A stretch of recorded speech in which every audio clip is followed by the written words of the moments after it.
thank you for this day. Thank you for your many blessings to us, Lord. And pray for all those that are sick among us, Lord, and ill as they're trying to get better, Lord. I just pray that you'll bring them back to us. Lord, I pray that you'll be with us as we go through our prayer list this evening and are mindful of every one of these folks, Lord, who need your help, Lord, and help us to just look out for them and, Lord, see if we can help them out as well. And, Lord, I pray that you'll be with us as we go through our Bible study this evening, Lord, that we'll gain some knowledge from your word. In Jesus' name, amen. Well, tonight's Bible study is going to be a little bit different from most of our Bible studies. The Bible tells us in the book of 2 Timothy chapter 3, verse 16, all Scripture is given by inspiration of God and is profitable for doctrine, for reproof, for correction, for instruction in righteousness, that the man of God may be perfect, thoroughly furnished unto all good works. The Bible says also that until I come, give attention to reading. And so, as we get towards the end of the year, one of the things that, a lot of us do are like these New Year's resolutions. Yeah, and one of the New Year's resolutions that most Christians have is reading the Bible. Reading the Bible all the way through in a year. This is an admirable goal. This is something that we should do. A lot of times, though, people get bogged down. There are a lot of people that have read Genesis 100 times, but by the time they get to Leviticus, they just kind of slow down and they get confused and don't know what's going on. Sometimes it's best to take a step back and take a look at the big picture of what's going on in the Bible. And, Stephen did that in the book of Acts. When Stephen preached to the Jews there, he kind of gave a summary of the history of Israel, there in one chapter.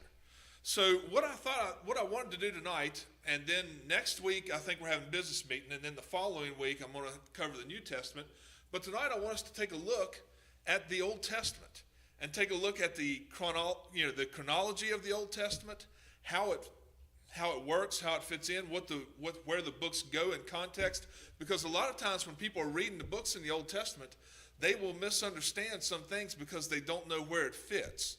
And so I thought we might take a look, and we're just going to go kind of book by book.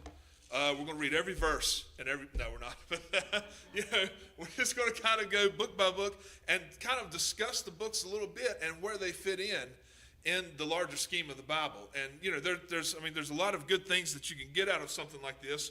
We're going to look at a few verses, but by and large, the best place that you can go to look at this would be the table of contents, because we're going to look at a little bit of every single book in the Old Testament tonight.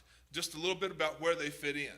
Now, this is something that, sometimes I would assume that people know this, but not everybody knows these kinds of things, because not everybody has grown up in church and been to Bible school and all kinds of things. But there are 38 books in the Old Testament and 27 in the New, I believe. 39 books in the Old Testament.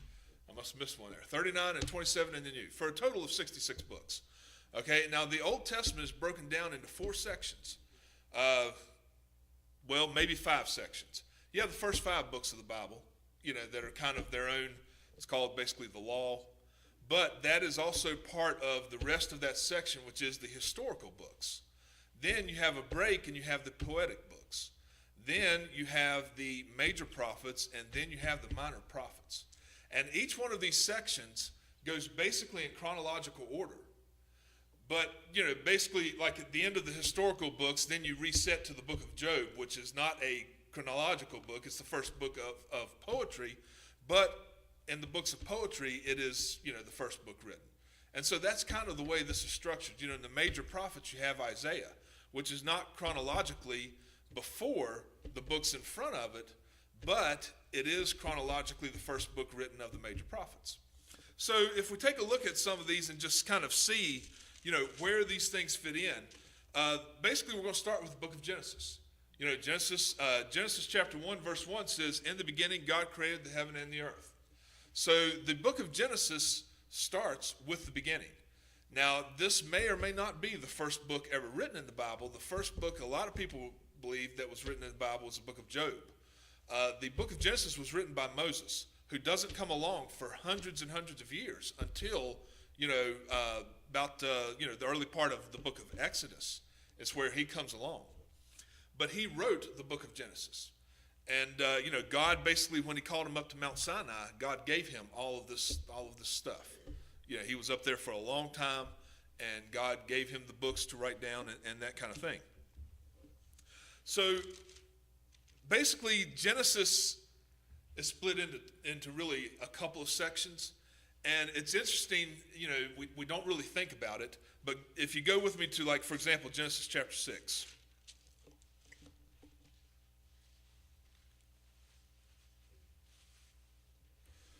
Genesis chapter 6, verse 5. And God saw that the wickedness of man was great in the earth, and that every imagination of the thoughts of his heart was only evil continually. And it repented the Lord that he had made man on the earth, and it grieved him in his heart. And the Lord said, I will destroy man, whom I have created from the face of the earth, both man and beast, and the creeping thing and fowls of the air, for it repenteth me that I have made them. But Noah found grace in the eyes of the Lord.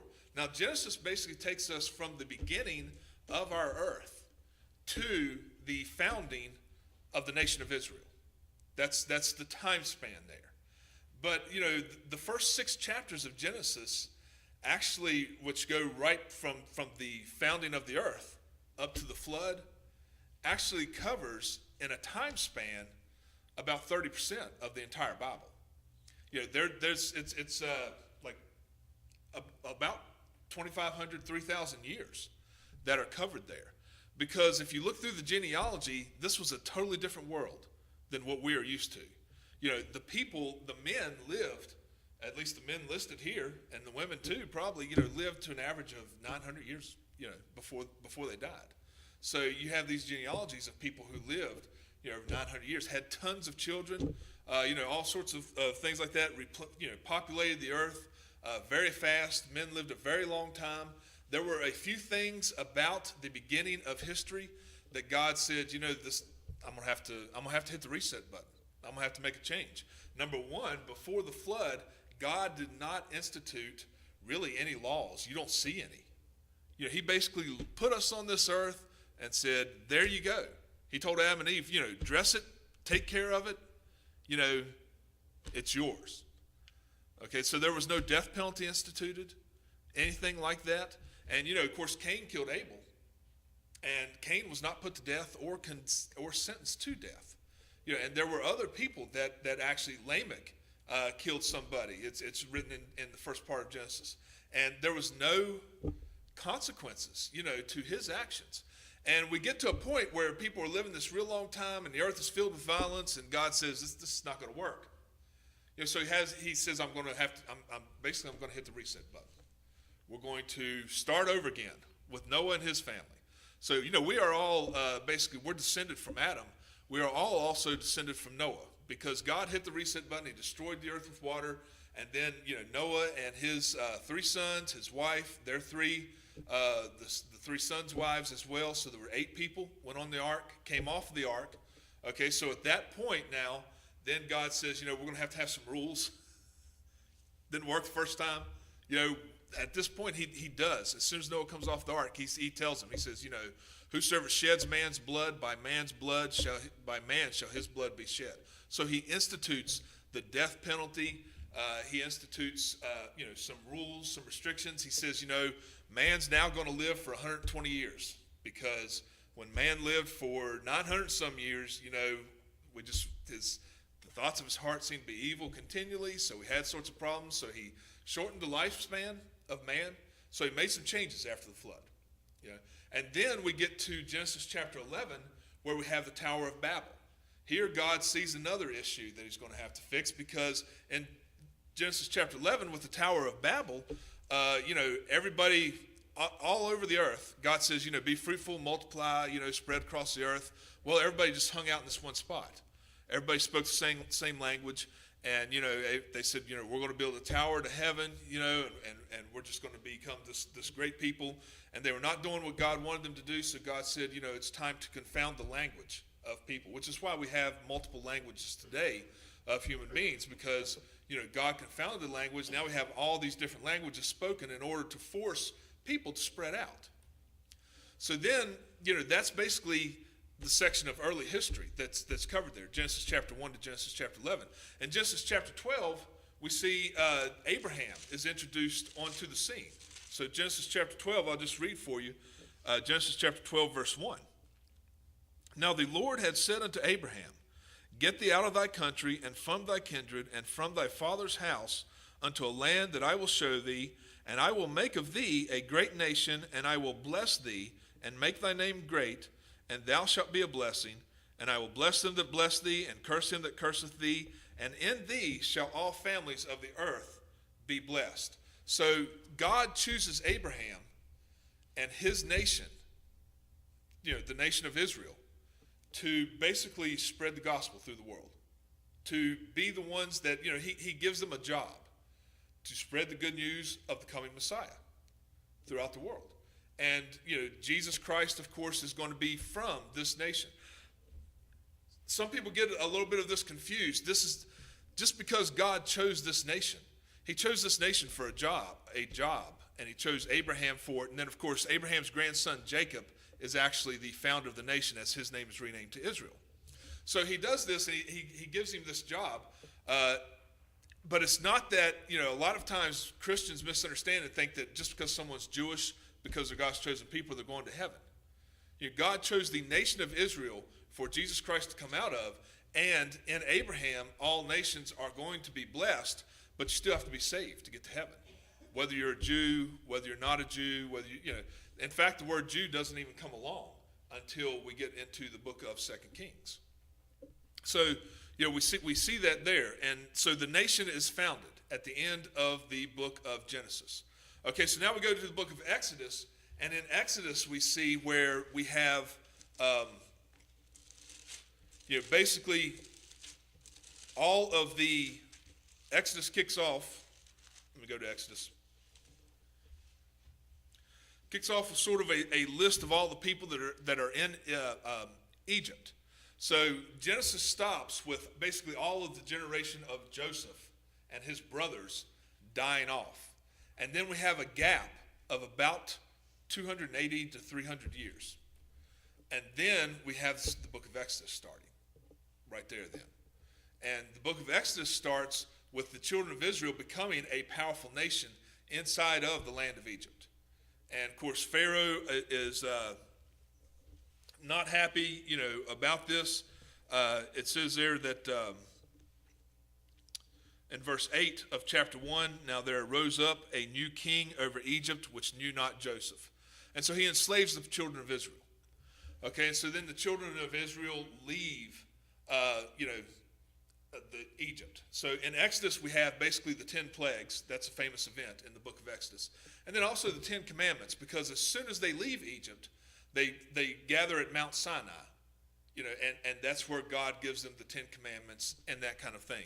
And so you can see how we're progressing chronologically. Now we've got Genesis and Exodus, and here's where people, when they're reading their Bibles all the way through in a year, they have no trouble with the book of Genesis. They have no trouble with the book of Exodus, but here's where they get bogged down, the book of Leviticus. What in the world is going on with Leviticus? In Leviticus, we don't proceed chronologically in the story at all. Leviticus is laws. It's 90% laws that God gives to the children of Israel. Now, there's a lot of good stuff in the book of Leviticus that a lot of people kind of miss through all of the laws and the rules and the regulations. For example, there's a lot of sanitation and that kind of thing in the book of Leviticus, about touching dead bodies, about if you have a cut or something like that, you wash it with running water. There's medical advice in the book of Leviticus that we did not start following until the late 1800s, early 1900s. We were not following the advice of the book of Leviticus in the Civil War in the 1860s, because the Bible in the book of Leviticus talks a lot about wounds and about healing them and using running water. And any movie you see on the Civil War, and indeed you can talk to people about the Civil War, when those doctors are out there doing things to people, they've got a bowl of water. It's not running, so they wash their hands in it. Then they'll go to the next person. Then they'll wash their hands in it and go to the next person. And, most wars that happened up here just until recently, more people died of disease and infection and that kind of thing than actual bullets. And that's because we just didn't have this knowledge. Well, the knowledge is here in Leviticus. Sometimes I've preached a couple of sermons on that before in the past. But so it's a book that is very instructive, but it's all laws. Okay, then we get to the book of Numbers, the fourth book of the Bible, the book of Numbers. Now, what's interesting about the book of Numbers is this: when God pulled the people out of Egypt, and He sent them to the Promised Land, at the start of the book of Numbers, they're right at the doorstep of the Promised Land. And Joshua and Caleb, and the spies go to spy out the land, and the people, because of their unbelief, are not allowed to go in. They whine and they cry, and they're not allowed to go into the Promised Land. And so the rest of the book of Numbers, the primary part of the book of Numbers, is where God punishes the people of Israel by causing them to wander in the wilderness for 40 years. Totally unnecessary. If they would have just went and did what God said for them to do. But no, they didn't. So they wind up whining. So God sends them out into the wilderness for 40 years until the older generation dies off. And that's the book of Numbers. The book of Numbers is kind of a dark and scary book. When people are talking, when people say, oh, well, if the God of the Old Testament, if that's the God that you follow, I don't want to follow him. He's all the time killing people and doing all kinds of things. Most of that comes from the book of Numbers. Because, the people, at one time he caused snakes to bite them. Another time he caused 23,000 of them to die because of their unbelief, because of their wickedness. So he's punishing them. And then we get to the book of Deuteronomy, the last book of this right here, the book of Deuteronomy, the last of the 5 books. Deuteronomy itself, the name is called Second Law. This is basically a summary of the first 4 books of the Bible. You have the 10 Commandments written again there. You have a summary of their wandering in the wilderness written in the book of Deuteronomy. So it's kind of a sum up of the first 4 books. There's some of the laws recapped there, that kind of thing. And then at the end of the book of Deuteronomy, Moses dies. And then we get to the new leader of the children of Israel in the book of Joshua. Now, the book of Joshua, it's a wonderful book. It has some of the most quoted phrases in the Bible in the book. Towards the end of the book of Joshua, Joshua says, as for me and my house, we will serve the Lord. A lot of people have that hanging in their houses. Joshua was a man of God. He followed God. I like the book of Joshua and the book of Judges because it reminds me of us today. And because in the book of Joshua, when they first go into the land, these are they're fired up. The Israelites are fired up. They're ready to go. They're ready to do what God wants them to do. And they get to Jericho, in the book of Joshua, and they take care of that. They get to Ai. They get a little bit of a whipping, and then they get right with God and they get that squared away. But it reminds me of young Christians, young Christians who are on fire for God, who are ready to do whatever God wants them to do, and they get started on things. But then in the book of Joshua, the problem is, as Joshua divides out the land for the 12 tribes of Israel, he divides out the land for them, and they've got to go and start taking these areas. They don't drive everybody out. They leave the Philistines. They leave the Jebusites. They leave the Midianites. They don't drive these people out. God had told them, go into this land, drive out everyone. Don't leave anybody, because these people are wicked. They're heathen. They're sinful. In the book of Deuteronomy, he tells them, don't sleep with your father. Don't sleep with your mother. Don't sleep with an animal. Men don't lay with men. Don't lay with a beast. Don't cause your children to pass through the fire. He lists all of these things in Deuteronomy 18. He says these are the things that the people in the land are doing. These are the things that the heathen are doing. Don't be like them. So, it's a wicked area, this land of Canaan. And so he goes in there and he tells them to drive everybody out in the book of Joshua. And what happens is they don't drive everybody out. And they wind up just living in there with them.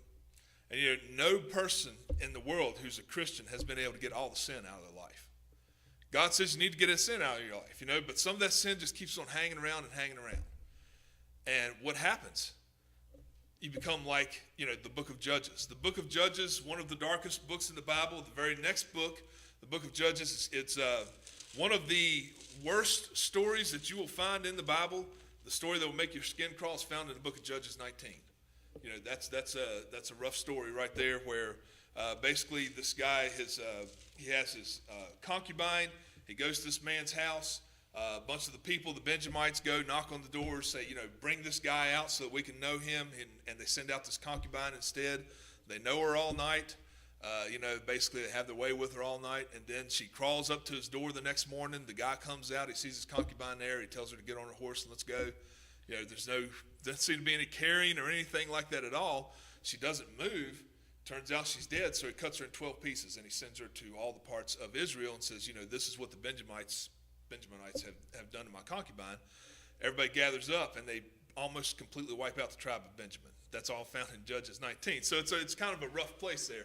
But what happens in Judges is the people of the land, they're dwelling with these heathens that they've left in the land. Okay, and they're dwelling with them, and then the heathens will rise up against them. The Philistines will rise up, and they conquered Israel, and they would oppress Israel. Then God would send a judge, to relieve Israel after Israel cried out to the Lord. So Israel would fall into sin. God would use somebody in the land to oppress them. They would cry out to the Lord, say, "Oh, we're sorry." God would raise up a judge, and that goes on over and over and over again in the book of Judges. In the book of Judges, one key phrase comes up over and over again that kind of tells you about the book of Judges. If you go to Judges 21, the last book of Judges, verse 25, this phrase is actually found in 2 or 3 places in the book of Judges. It says, "In those days there was no king in Israel. Every man did that which was right in his own eyes." And that's basically what everybody did in the book of Judges. The Israelites have settled in the land, and they start just doing whatever they want to. And they wind up in sin. God has to punish them over and over again. So far, we're still chronological. We get to the book of Ruth. The book of Ruth is a story that's set in the time of the Judges. So, it is still in the time of the Judges. Basically, it's about Ruth. The reason that I think that the reason that the book is in there is because, Ruth is part of the line of Jesus. She is the great-grandmother of David, and it shows you how she gets in there. And interestingly enough, as Jewish as they like to be, Ruth was a Moabite. She was not Jewish at all. And so, a lot of people like to talk about Israel and the Jews. But, just as the United States has immigrants in it, so did Israel. They had immigrants. They had people that would come in and become a part of the nation of Israel, even though they were not descendant from Jacob and his 12 sons. This happened multiple times. And here's a story of one way that it happened. And indeed, the great-grandmother of the greatest Jewish king of all time, David, was not even Jewish. She was a Moabitess. So that story is in there, the book of Ruth. And then we get to some of my favorite books, which is 1 Samuel, 2 Samuel, 1 Kings, 2 Kings, 1 Chronicles, 2 Chronicles. What are these books about? The book of 1 Samuel, you have the last 2 judges, Eli and Samuel. And then after Samuel is done judging, which he's probably the greatest of all the judges, and he basically is a king, even though he doesn't have the title. He rules Israel. Everybody does what Samuel says.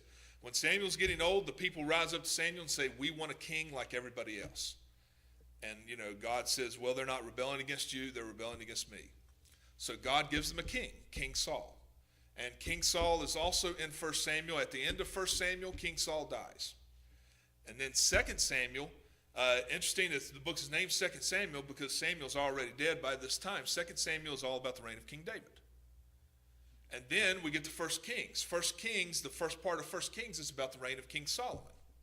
Second half of Kings, 1 Kings, we have an interesting story where basically the nation breaks up into two different nations, the southern kingdom and the northern kingdom.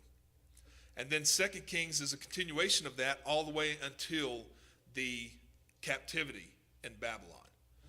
And then we have the books of 1 and 2 Chronicles, which basically rehash 1 and 2 Kings and 1 and 2 Samuel, but they're more of a summary. And the big difference is 1 and 2 Kings are told mostly from the perspective of the nation of Israel, the northern kingdom.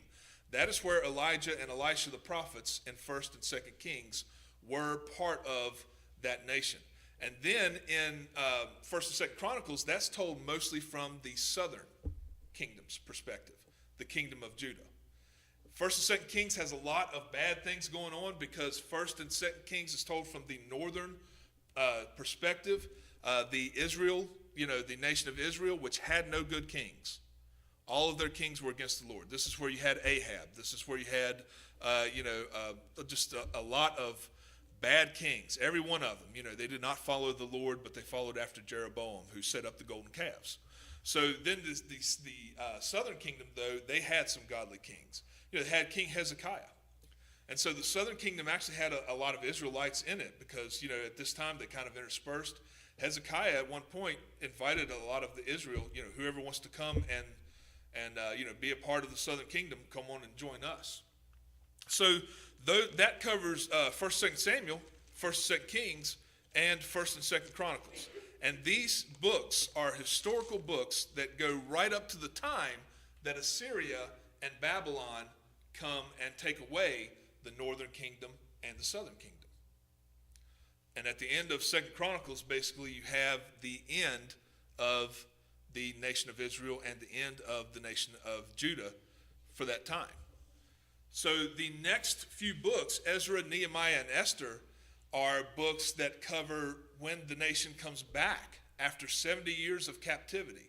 The book of Ezra basically is the children of Israel coming back and rebuilding the temple.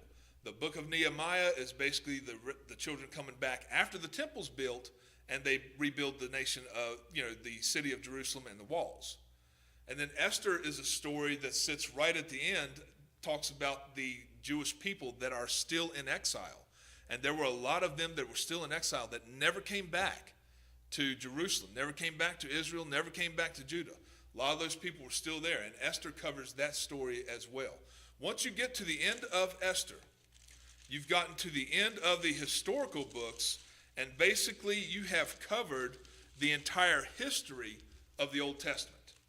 You've still got a lot of books to go, but you've covered the history from the founding of the earth to the end of the Old Testament as far as history goes. So that covers those kinds of things, because then the Bible switches gears and we have the poetic books. And these are books that we've covered. Some of these books we've covered in Bible studies on Wednesday night. Over the summer, we did the first book, the book of Job.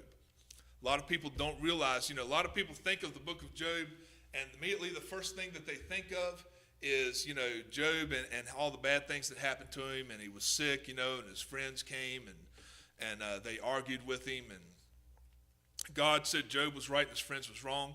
But as we studied this book throughout the summer, we saw that this book is there. These poetic books are for wisdom. That's what they're for. And this book is there to show us how to be a help to people, how to comfort people, how to, because, and look, a lot of Christians have a problem with this today, as we covered then. A lot of, for example, if you go to visit someone in the hospital, and maybe they're sitting there, laying there on their deathbed, perhaps they've done drugs in their life, something like that, and they are there as a result of that. Job taught us it is not our place to go in there and start saying, what you did wrong, don't you? If you hadn't smoked for 50 years, you wouldn't have lung cancer. What good does this do now, right? And, Job's friends, they were telling him everything that they thought that he had done wrong. This was their problem. You must have sinned. You must have done this. You must have done that. And he got onto them, with friends like this, who needs enemies? You are the worst friends I've ever seen, and he just rags on them in the book of Job. You're horrible friends. What in the world? Why are you even here? Why are you even wasting your time and my time? Job is near death.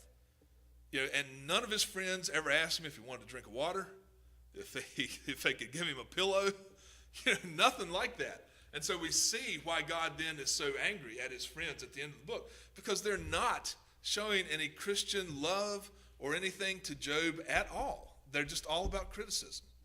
And we see that a lot of times today as well. When you're visiting someone, the big thing is, especially if they're not saved, let's not jump on them for doing all these wrong things. Let's tell them how they can get to heaven, through Jesus Christ.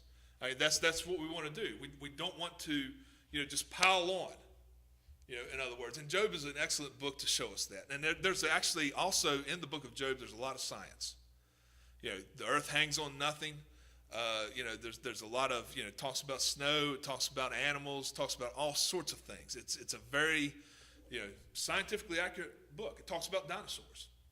In Job, I believe, chapter 42, the behemoth, describes the dinosaur perfectly. Well, how did Job know what a dinosaur looked like? Well, I don't know, but he described one perfectly there. Obviously, he knew what they, maybe he was an archaeologist. No, but Job people believe that Job is the oldest book in the Bible. It's entirely possible that he had seen a dinosaur. He describes a dinosaur. For example, he describes the behemoth as this large creature that's so huge, and it has a tail like a cedar tree, yet it eats grass. How did he know that the largest dinosaurs that roamed the earth only eat grass? He knew a lot of things that people just oftentimes they don't understand. And Job is a perfect book to read from a scientific perspective as well. Then we go from Job to the book of Psalms. Now, the book of Psalms is just what it says it is. This is a fantastic book. It is the longest book in the Bible by chapter, but Jeremiah has more words. Most people don't know that.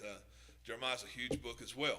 But the book of Psalms is songs and written by various authors, primarily by David, but also by Asaph, which was a minister of music during the time of David. There were a few songs that are written by some other authors. Most of the songs were written by David. Of course, a lot of our songs today reflect the words that are in these psalms. You read hymns and things like that, and you read the book of Psalms, you will see a lot of similarities in praising the Lord. And it's to me, it's awesome that the biggest book in the Bible, as far as chapters, is for praising the Lord. These songs of praise and that kind of thing. So that's what the book of Psalms is about. Then we go to Proverbs. Proverbs is a book of wisdom. The purpose of the book of Proverbs is right there in Proverbs chapter 1, verse 2. Proverbs chapter 1, verse 1 says, "The Proverbs of Solomon, the son of David, king of Israel, to know wisdom and instruction, to perceive the words of understanding, to receive the instruction of wisdom, justice, and judgment, and equity, to give subtlety to the simple, to the young man knowledge and discretion." So he talks about wisdom, understanding, and knowledge in the book of Proverbs. A great book for anyone to read, especially young people should be reading this book. Young people can get so much knowledge out of this. And we've actually studied the book of Proverbs here not too long ago as well. So we've got the book of Proverbs, and then we have Ecclesiastes. Ecclesiastes is kind of a cynical book, but it is written by King Solomon as well. And he basically says, I have done everything that you could do in this world. King Solomon was the wisest king. It's all vanity. He said it's, nothing in this world lasts. It's basically the summary of the book of Ecclesiastes, And he says we spend all this time working and gaining things and getting things. And then at the end of our life, it goes to somebody else. It goes to the government, it goes to our kids, and we get nothing. We bring nothing into this world. We take nothing out. He says, so really, what should we be worried about? Enjoying life. At the end of the book of Ecclesiastes, he said we should enjoy life. Ecclesiastes is a good book for the workaholic to read, to see what is important in life. You go to the nursing home, you go to Brookshire, you go to Springtree, and you talk to the old people there, and you ask them, what is your one regret in life? And they will never say, I just wish I'd made some more money. Right? You'll never hear them say, I wish I had worked 85 hours a week instead of 80. No, what will they tell you? I wish I'd spent more time with my family. Overwhelmingly, that is what they will say. I wish I had spent more time on what is important in life, which is not stuff. They'll never mention stuff. Material. I wish I'd have gotten a bigger boat. You won't hear that from those folks. They're going to say, and when they give you advice, they say, treasure the time that you have with your family, because it's fleeting. Before long, you won't have it. So the greatest regret most of them have is the greatest regret that Solomon had in the book of Ecclesiastes. I wish I'd spent more time with my family. Following that book, we have the final book of poetic wisdom, Song of Solomon. And what is Song of Solomon about? Peggy's not here, but one time she told me, she said, I have never heard anybody preach from the book of Song of Solomon. So a couple Sundays later, I did preach from the book of Song of Solomon. Song of Solomon, though, is a love story between a man and a woman. If you want to, if men need to figure out how to be romantic, you can read the book of Song of Solomon. It's got it's full of mush. So, but it's kind of a mushy book there. But it is good, and it shows you, what true love is between men and women, and it shows you how you should treat your husband and wife. Not like the old ball and chain. That phrase is not mentioned in the book of Solomon. The old battle axe or whatever. No, those are not the descriptions that are given there. The descriptions given there are much better, much more flowing. So far we've gone through the historical books up to the book of Esther, and then we've got the poetic books. Now we get to the prophetic books. And the prophetic books in the Old Testament also work in chronological order. The first of the prophetic books is Isaiah. And these, they're split into major prophets and minor prophets. And it is not that the major prophets are more important than the minor prophets. The reason that they're split into major and minor is because the major prophets have more, they're bigger. They have more chapters in them, bigger books. That's why they're called major prophets. So you got the major prophets and then the minor prophets. And in the major prophets, the book of Isaiah, if you go to Isaiah chapter 1, verse 1, the book of Isaiah chapter 1 verse 1 says, "The vision of Isaiah the son of Amoz, which he saw concerning Judah and Jerusalem in the days of Uzziah, Jotham, Ahaz, and Hezekiah, kings of Judah." Isaiah had a long ministry, covered 4 kings. Interesting thing about this, and the reason I wanted to read that is because Isaiah prophesied in Judah, the southern kingdom. If you remember, I said back in 1st and 2nd Kings, when we're going through the historical books there, the major prophets there in 1st and 2nd Kings are Elisha and Elijah. Elijah in 1st Kings, Elisha in 2nd Kings. Their prophesying covered the northern kingdom, Israel. But when we get to the major prophets, these are the prophets that prophesied in Judah at the same time. Okay, so Isaiah covered, the early part of Judah, the founding of Judah. And so he prophesies, he warns the children of Judah, don't fall off the path. Follow God, stay on the straight and narrow, otherwise God will punish us the way he's punishing these surrounding nations. Is basically what he's telling them. So when Isaiah prophesies, the land is in relative peace. Then we get to Jeremiah, another major prophet. Now Jeremiah chapter 1 verse 1 says, "The words of Jeremiah the son of Hilkiah of the priests that were in Anathoth in the land of Benjamin, to who the word of the Lord came in the days of Josiah the son of Ammon, king of Judah, in the 13th year of his reign." King Josiah was the last great king in Judah. And so Jeremiah starts to preach in the 13th year of Josiah. This is right before everything goes haywire for Judah. And Jeremiah, if you read the book of Jeremiah, this is a persecuted, oppressed prophet. He's thrown in jail. He's thrown in the dungeon. He's basically just about starved to death. He goes through all sorts of problems because he is prophesying that, look, the kingdom of Judah, right before me, it was wicked.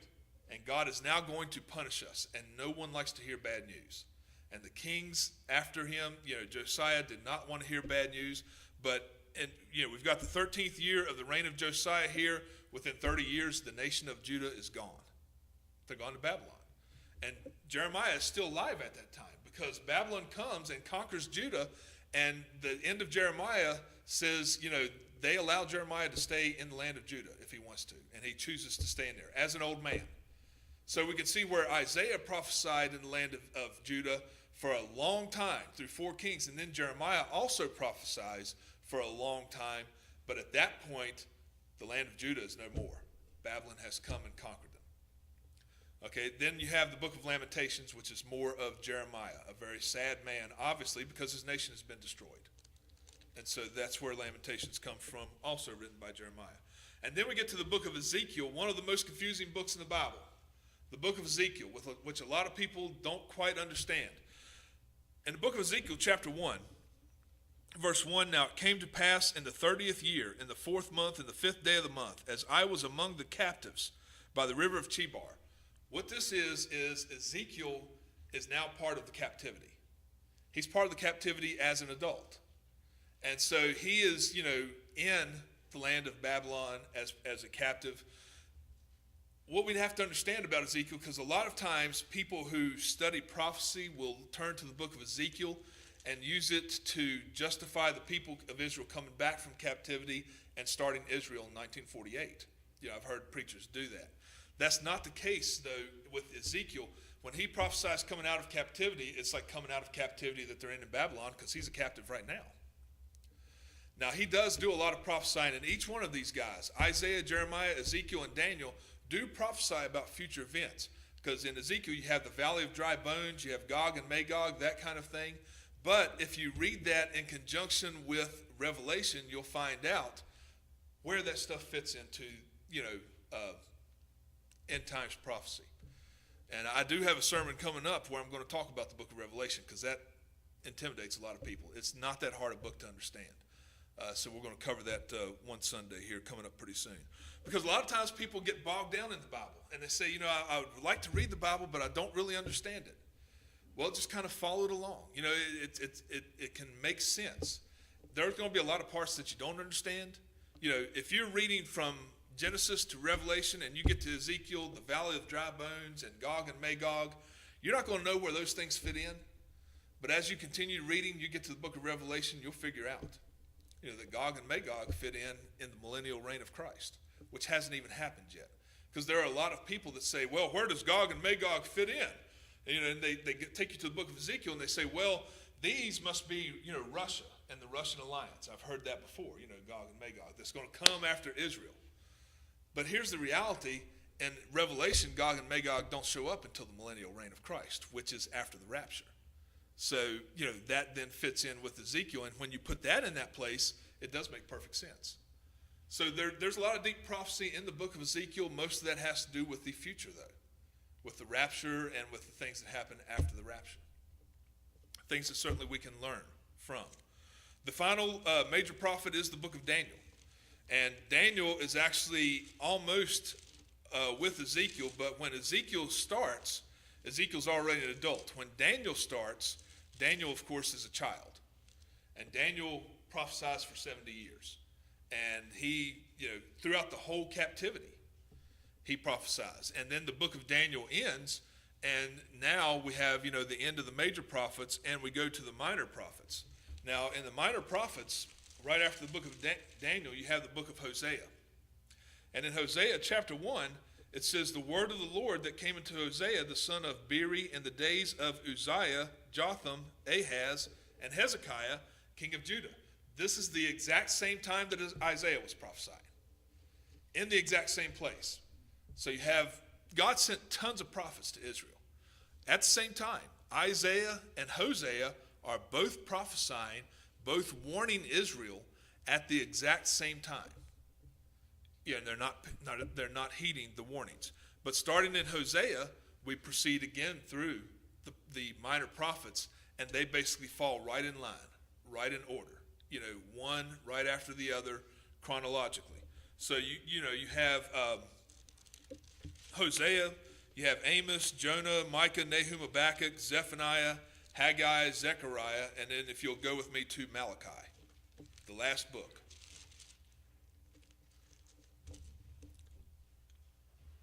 So again, these things kind of go, they fit in chronologically. Now, Malachi chapter 4, beginning in verse 4. Malachi chapter 4, beginning in verse 4. What God finishes up here with the Old Testament, he says, remember ye the law of Moses, my servant, which I commanded unto him in Horeb for all Israel with statutes and judgments. So this is after they've come back from the captivity. They're settled back into Israel again. And God says, I need for you now to remember the law and the statutes, that I gave to Moses all the way back at the beginning.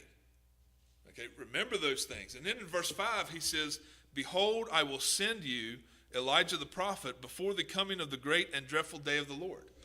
In Matthew chapter 17, Jesus says that prophet Elijah that was predicted in Malachi is John the Baptist. And so at the end of Malachi chapter 4, we have a prediction of John the Baptist coming before Jesus Christ, and that's where Matthew picks up in the New Testament. But there is a period of about 400 years, which is called the silent period there, between Malachi and Matthew. It's a period of about 400 years. That is where you get your Jewish fables from. That is where you get your Maccabees and all sorts of things like that. And that's where, your Apocrypha that a lot of people talk about, the Talmud that the Jews use, a lot of the Hanukkah came about during this quiet period.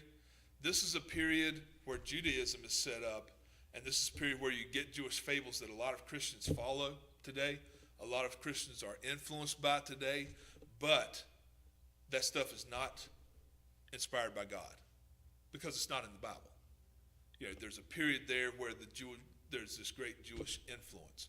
But from Malachi, the end of Malachi, he says, before I sign off, basically God's saying, to us, before I sign off here, I want you to remember, Moses, the prophets, the Old Testament, remember the law and things, and before Jesus comes, I'm sending Elijah. Then he kind of signs off. And then we pick up in the New Testament. And I'll cover the New Testament here in a couple of weeks. And this is just to let you step back and get a big picture of what's going on. Get a big picture of the chronology of the Bible, the history of the Bible. Because a lot of times people will pick up the Bible, just read from one spot and just not get context, not know what they're talking about or anything like that. Basically, you have your history books, they're chronological. From Genesis to Esther. And then you have your poetic books, Job to Song of Solomon, where you get your wisdom. They're also chronological.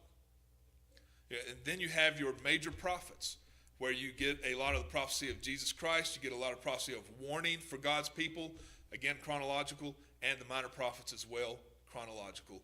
But they're kind of reset, a little bit, and they overlap some, and that Hosea ties in with Isaiah and that kind of thing. But basically, if you read from Genesis to Malachi, you're basically getting the whole story in chronological order historically. Then you're getting some knowledge and wisdom, and then you're picking up with the prophets and picking that up. So I believe God ordered the Bible in a perfect way. I believe he guided the people that ordered the Bible to order it the exact way he wanted us to have it. So, hopefully I didn't bore you too much, but I wanted to get to, just to let you know what the Bible is kind of about and, where it kind of fits in the context of things. Let's pray. Dear Heavenly Father, I thank you for this day. I thank you for your many blessings to us, Lord. I thank you for your word. Lord, as we end this old year and start the next year, Lord, I pray that you'll help each and every one of us determined to study your word, to gain knowledge out of it. Lord, there's so many interesting stories in the Bible, but also we can gain so many spiritual applications from those stories as well. So help us not to get bogged down. Help us not to get distracted, Lord, but help us determine to read your word, Lord. The Bible says that we are to read, and if we want to be, more noble than those that are not following it, Lord, help us to read it so that we can answer the questions of the lost and the unbelieving. Lord, help us to gain knowledge and wisdom from your word. In Jesus' name, amen.